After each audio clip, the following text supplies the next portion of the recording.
Pak Ustadz, ini kan selalu ada kata-kata manusia itu adalah tempatnya dosa. Apakah itu karena Nabi Adam memakan buah terlarang tersebut? Saya tidak setuju dengan perkataan itu ya. Karena kalau kita katakan manusia tempat dosa, berarti tempat dosa itu kan kalau kita misalnya rumah, tempat tinggal.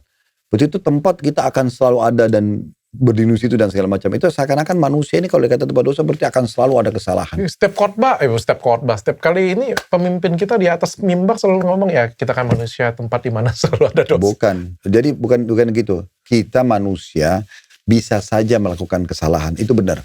Tapi tempat dosa ini nggak benar. Iya kan?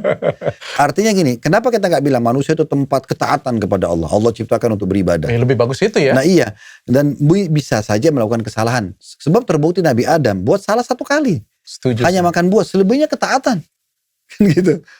Jadi jangan dibilang tempat. Selebihnya berarti Nabi Adam itu ketaatan semua ya Pak? Iya, semuanya. Apalagi setelah beliau bertaubat, itu semuanya. Sampai beliau wafat. Jadi kalau ada dosa apa yang namanya, dosa turunan atau dosa warisan yang manusia itu melakukan dosa karena kita itu ya melakukan warisan dosa lah dari Adam, kayak itu salah. Tidak ada itu. Tidak ada. Bisa saja ayahnya pembunuh, anaknya penghafal Quran. Bukan mustahil kan. Bisa saja ayahnya pengangguran, anaknya seorang dokter dan sukses menjadi pengusaha. Itu bukan seperti itu poinnya.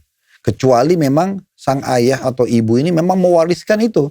Misal, kamu harus jadi maling yang seperti ayah. Contoh ya. Nah mungkin.